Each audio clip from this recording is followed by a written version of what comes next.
Okay.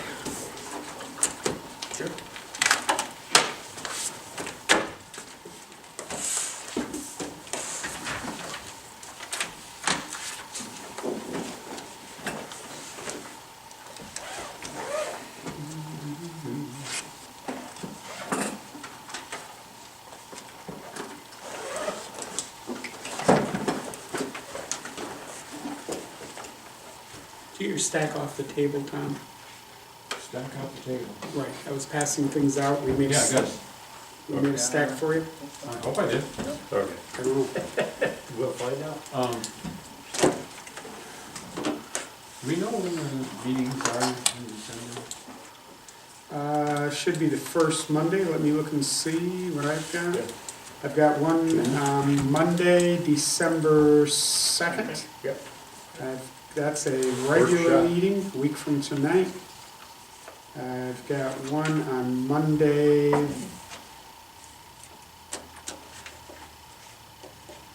We got a regular meeting on the 2nd, a workshop on the My 9th. calendar doesn't have the one on the 9th, and I don't know why it wouldn't. We discussed it today. Sure. Tonight. I just don't know why it's not on my calendar. 16th is a regular meeting, 16th I've 23rd, got, and yeah. the 23rd is a workshop. But We're usually- canceled on the 23rd. Oh, okay. We'll have our organizational meeting. End of the year. Yeah, we don't have one that week. The organization of them would be Monday, the 30th, which is the 5th Monday. That one I've got down with a question mark. Monday the 30th is the 5th Monday, but I've got it down as an organization. It's the end of the year meeting, can't be organization. Should be the end of the year meeting, right. I won't be here on the 30th. I might not either. Well, I want to ask, there's 5 Mondays and The 30th, Tom's out, as it stands, I'm out. Anyone else? And that is the 5th Monday. Let me go back. how, again. do you have to have it the last week in order to do the books? I don't know for sure, Tom. Whatever the last meeting is we have in December could be the end of the year meeting. We're gonna close the books up after the 31st anyway. I don't know why I don't have one down on the 9th. It might have just been deleted. Is everybody gonna be here on the 23rd?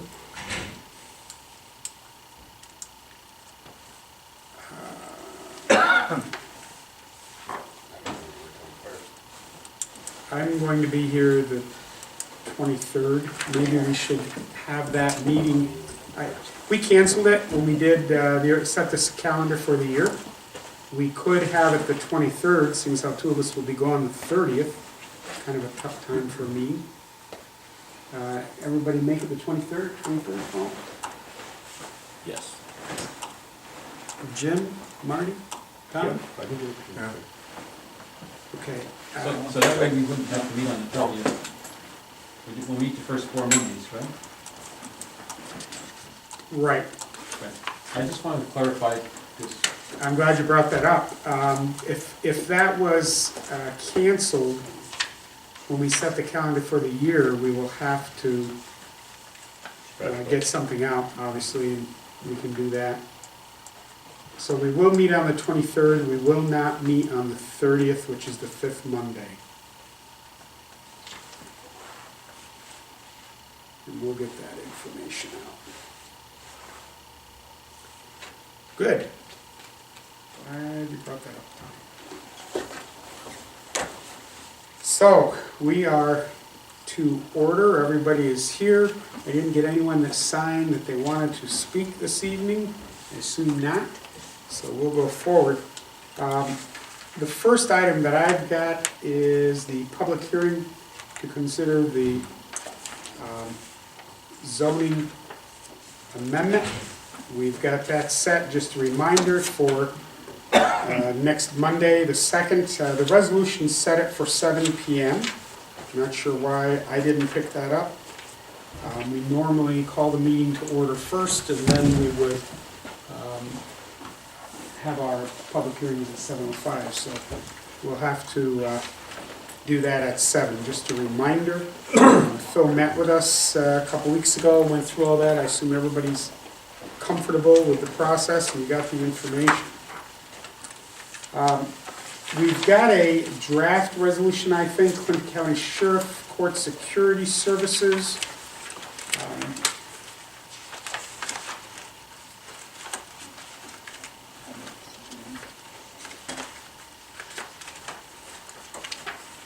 Debbie put that in the reports section, but we've also got a draft resolution. I don't have last year's rate.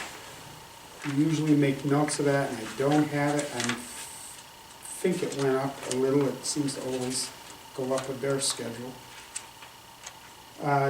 December 2012, the resolution was for 3127. This one is going to be 3201. And the time and a half rate before was 46.90. This one's up to 48.02. Gerard, I know you've brought up questions about that every time. We don't seem to have found alternative solutions. The situation in court is not getting any less volatile. You only need the security. So, as I said, that's there. Minutes from the previous meeting, again, please look them over. If anyone sees anything, please let us know before Monday so we can amend them. Next item would be the tabled resolution number 346 from last Monday. The 2013 general fund budget amendment as we had discussed. So if everybody's there, Ricky, if you want to bring it back. Whereas during the 2013 fiscal year, various employees needed to make changes to their health insurance plans, and whereas 2013 general fund budget was not funded for said changes at the time of the budget approval in 2013. Therefore be resolved that the town board authorize the following budget amendments as so noted. Get a motion to bring it to the table. So moved. Mr. Renedick, second.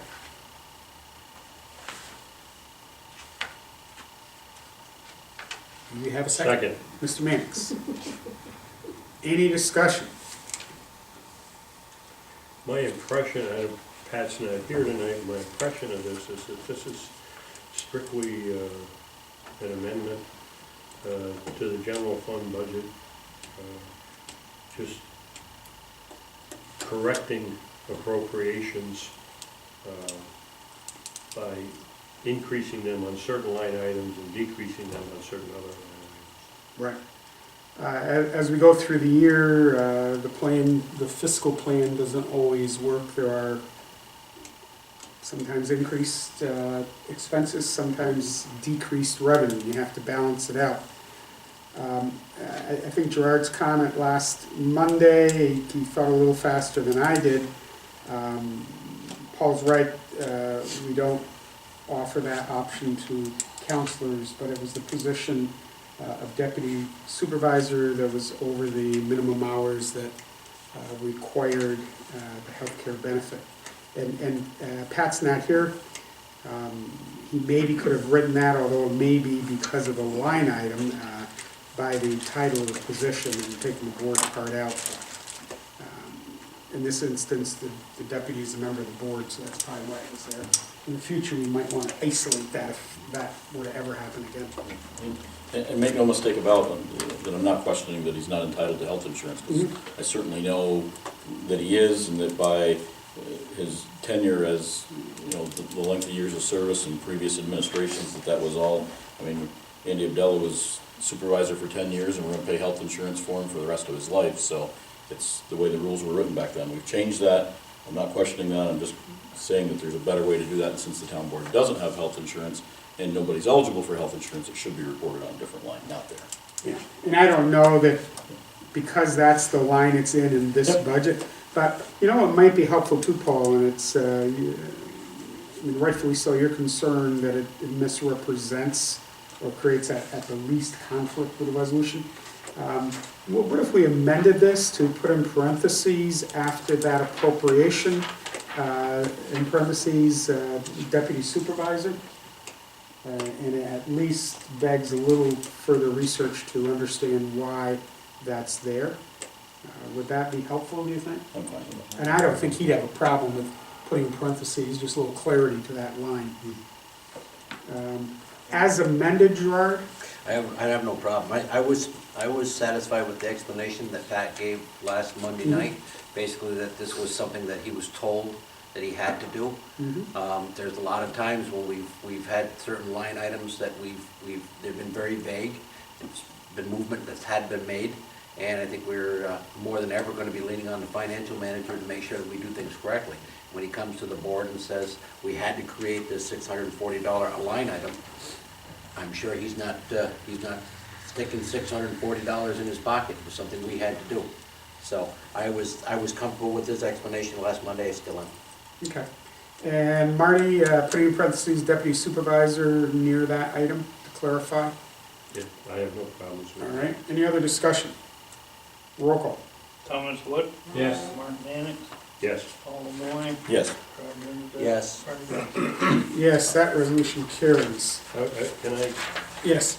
ask for a correction and show me as abstaining on that? I really, as soon as the word yes was coming out of my mouth, I was kind of wanting to pull it back.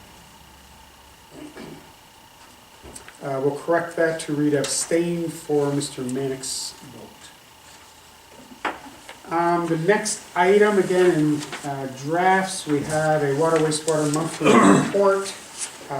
Yours should be corrected in the second page to indicate an item that says developed and implemented sewer law enforcement response plan in conjunction with the city. We didn't reprint all these in the 11th hour. It's a developed and implemented sewer law enforcement response plan in conjunction with the city. And we need to think through if accepting this, I haven't had time to give it any great thought. Do we accept this as part of his report, or should we act on it by resolution, in isolation as an enforcement response plan?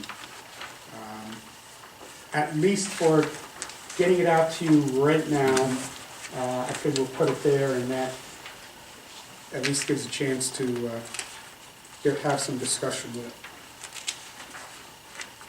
I'm not opposed to adopting it by resolution and making it part of our enforcement response plan. Jim, I think you had mentioned that it's somewhere in this, it mentions fines. I haven't taken a look at it. Right. I don't know that we can authorize this without a resolution, or I was thinking even part of our newly amended local law that Scott is working on. Yeah, I'm not sure if without a resolution, at the very least, Scott has the authority to enforce any fine. I think you're right, and I think we ought to talk to him, and I know he's gonna be Yeah. away this week, but certainly next week, yeah. And I don't know if the fines pre-existed, and it's something, I I don't know either. haven't looked at it, I haven't looked at what we have, so we need to pull that out. And what I'll try and do is find the sewer law, and we'll get that out to everybody, see how this fits in, all right? Yeah, 'cause, Bernie, there's a couple of things. If you look on page 6, if you look at illegal discharges causes harm or evidence of intent. If there's a civil action there, the town board really should be involved in that, because I can tell you, as soon as you do that, the town board's gonna be involved. It shouldn't be one person deciding that, and that PA code says that the director of water and wastewater is gonna do that. Anytime we're talking about Copied it, entering into any kind of criminal penalties or civil action, I think that those should always warrant. We periodically have issues with backups, and those are dealt with in the department and with the insurance company. we're usually able to mitigate the situation. Has the water and sewer department ever fined anybody? Not that I know of. Nothing on either. So And I think that's where you get. either to- doesn't exist or not The enforced. first one is, you know, to the water district or whatever, then things, you know, but as soon as you start moving Mhm, up the ladder, I think at some point, mhm.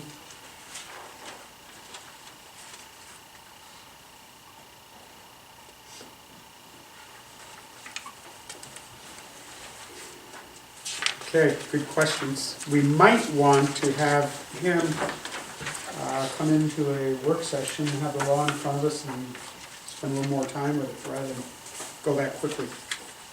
But it's gotta start anyway, you've got that, and as I said, I'll get the law to everyone electronically and we'll be ready to start. Is he going to work tomorrow or do you know?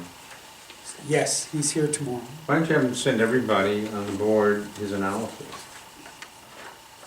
I mean, you know, just, this is the question we have, and if we're finding people, fine, if we haven't, do we need a local law? What does he need, or what does he want, how are we going with it? That we'll all have the information tomorrow.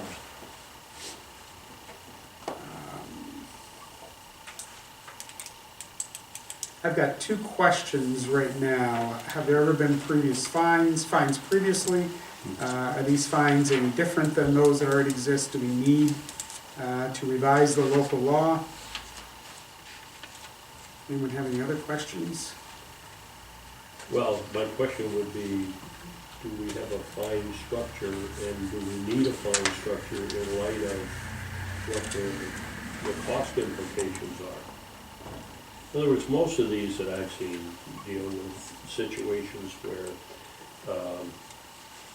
people might have a leak and they don't address that, and consequently the water is running, and that water generates a water use charge that'll show up on their bill, but it also generates, if they're in a sewer district, a sewer charge. Mm-hmm. And in many instances, we may have the sewer not metered at the residence, but in, you know, there's a meter, a district meter, we'll say, that it's going through. And they use the water consumption to determine the sewer charges. And those become literally almost 3 times what the water charges are. So it's really, when it hits, when we have one of these things, you know, it can be a significant item. I mean, I dealt with one, and it was, you know, it was over $3,500 for a very elderly lady who has basically Social Security income. And we worked out a very long-term payment for her, but that was the only thing we could do. Marty, what about the case of my brother and sister-in-law has a beauty parlor down here on the turnpike. They have to have a backflow preventer as a direct involvement with the beauty salon. What if they decide not to get the backflow preventer tested or repaired? What's our recourse here? Shut the water off to the house? I'm not clear. That'd be a great question. If we don't have for a Scott. fee or a fine penalty, not a fee, but if we don't have a fine penalty for somebody who's in violation, what about the people who have their sump pumps hooked up to their sewer lines So, to pump out their basements? we You know, do have try to- some where we right, have a we try to charge. catch them, but there's no fine that I know of No. that's available to try to deter that kind of activity. So, you know, this has been a long time coming. I think that Scott's heading in the right direction, but I think we need to make sure that when we get there, it's one that can be defended in court and one that we're not gonna have trouble with. The other thing too, the practical matter, shutting off water to individuals is a real option. Exactly. So what the point I'm getting at is, you know, you can fine them Yeah, a daily fine for not complying. yeah. You can't shut their water off. So Well, what do I you think do? you can, but boy, it's, Well- it's You're gonna be going to court first. well, yeah, there's a lot of other problems. You basically, realistically, you can't, legally you can't. We have a fee adjustment policy. which is a process we passed. I believe Scott is able to manage those people who've had a break, they weren't aware, they get a call, and try to bench that against those that have a ongoing excessive problem and they don't do anything to resolve it. Those seem to be settled in-house quite well, including, as Marty said, finding for some people a way for them to pay the expense. Beyond fines and fees, usually the cost of the lost water because of the break, and if the sewer is getting the reality bill for something you didn't consume, but it was going in your ground, tends to be fine sufficient. Right, And we've got a, when that's the case. But When we've there got a are- water and sewer department that really is on top of that. I mean, if somebody's bill is up versus where it was in the prior quarter, they're calling them and they're saying Right. something to them like, you may have Your a meter is toilet spinning. that's running, but, yeah, Bernie says, your meter's spinning. I mean, I know, I put a sprinkler system in the property and, I had Marcia come down the hall and want to warn me that I had, 4 times as much water usage this summer as I had the summer before. And, I appreciated the fact that she did, because,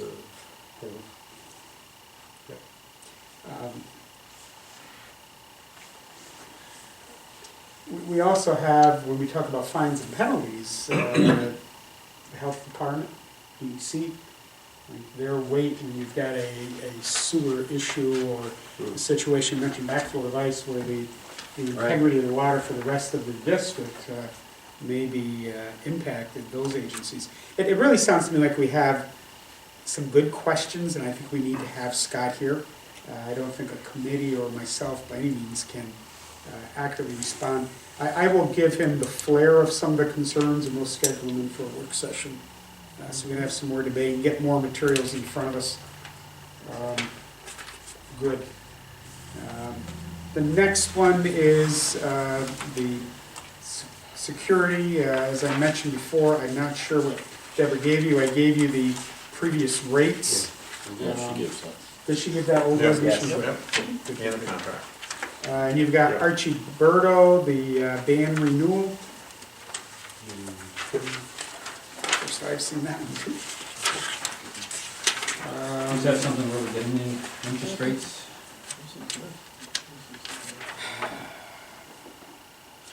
I know it lists all the banks. Yeah, Must be he a, needs to go out for the renewal, so, and then we'll find out what the rates are. They've been extremely attractive. Bernie, that third whereas mentions Moffett Road water, is that a cut and paste error? or- I would most likely guess so.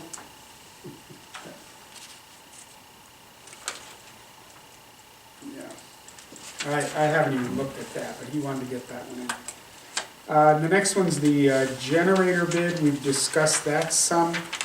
I will convey that, but my thought is we won't need to further discuss it. It will go to Mountain Lake, but if there's an issue, then we won't see it next week and we'll have the conversation with Scott in here. I don't have anything else on the agenda for the work session, but I do need to have a motion for an executive session to discuss collective bargaining negotiations. I'll make a motion that we go into executive session for the purpose of discussing collective bargaining. And do we have a second on that? Second. Gerard, any discussion? Get a roll call on that, Ricky? Thomas Wood, Yes. Mark Manick, Yes. Paul LeBoy, Yes. Brad Bennett. Yes. Bernie Bassett. Yes, we will go out at 7:21. I don't know if there will be action after. There's possibility. I don't know how long we'll be out. Nothing else on the list. I would say, Rick, if you want to hang in for 10, 15 minutes, but if you're not here, I can take minutes if there's need to. We don't have to wait for an hour.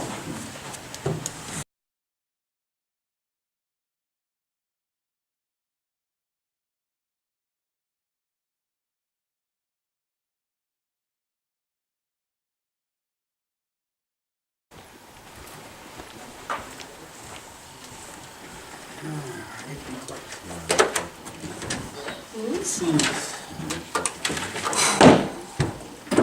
We've got the minutes, which should have the number of the last one we passed.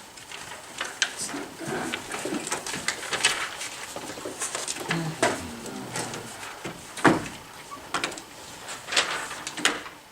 Which looks like a 348, the side letter.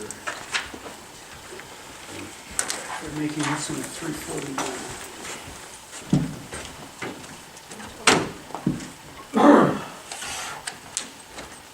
Okay, I need to come back out of executive.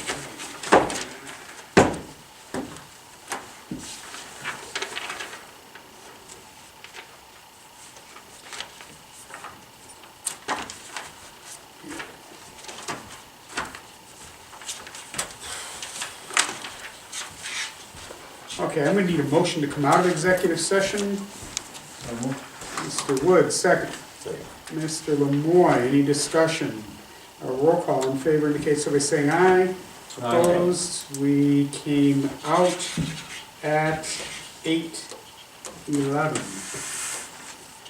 Now, as a result of that session, I'd like you to pull the draft resolution for Teamster Local 687 bargaining union contract. That I will duly number as 349 based on looking at the minutes. I think that's accurate.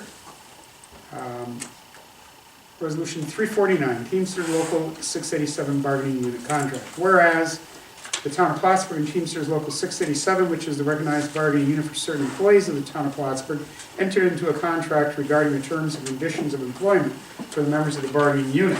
And whereas said contract will expire on December 31, 2013, and the parties to said contract are desirous of extending and amending said contract from January 1, 2014 until December 31, 2014. Now therefore be it resolved that the contract, which will expire December 31, 2013, is to be extended and amended as set forth in the memorandum of agreement by the Teamsters Local 687 of the town of Plattsburgh, copy of which is attached to this resolution. And it is further resolved that after said memorandum of agreement by and between Teamsters Local 687 and the town of Plattsburgh is executed by the union representatives, Bernard C. Bassett, supervisor for the town of Plattsburgh, being hereby as authorized to execute said memorandum on behalf of the town of Plattsburgh. Can I get a motion? So moved. Mr. Renner, second. Second. Mr. Mannix, any discussion? I think we want to add some copy that, or maybe do it by notation, Bernie, but we need to list who this should go to. So To the union stewards and the business agent? Yep. Finance manager. And the finance manager? Finance manager, town attorney.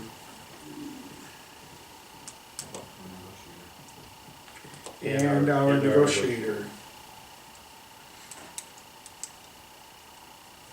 I'd rather amend it rather than do it by notation. Okay. I'll offer That- that amendment.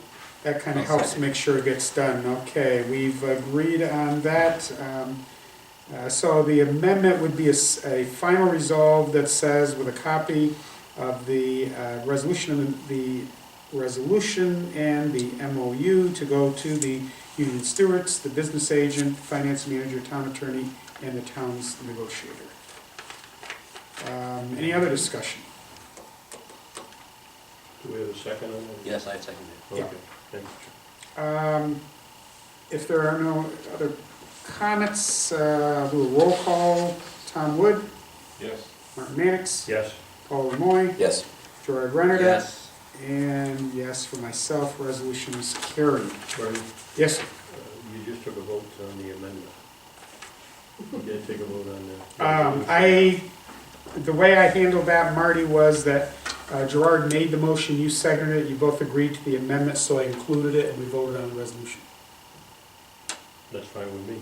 That's what we usually do. If the person who made the motion and the second agree to any amendment discussion, we incorporate it and then vote it on it. So Yep. everybody in agreement with that, we voted on the What you're voting resolution. on. No, it's my short-term memory, I just couldn't remember. We voted on the resolution as amended. Yes. I thought I was voting on the whole thing, but, Okay, Good. that's the last order of business that I have. I will adjourn us at 8:15.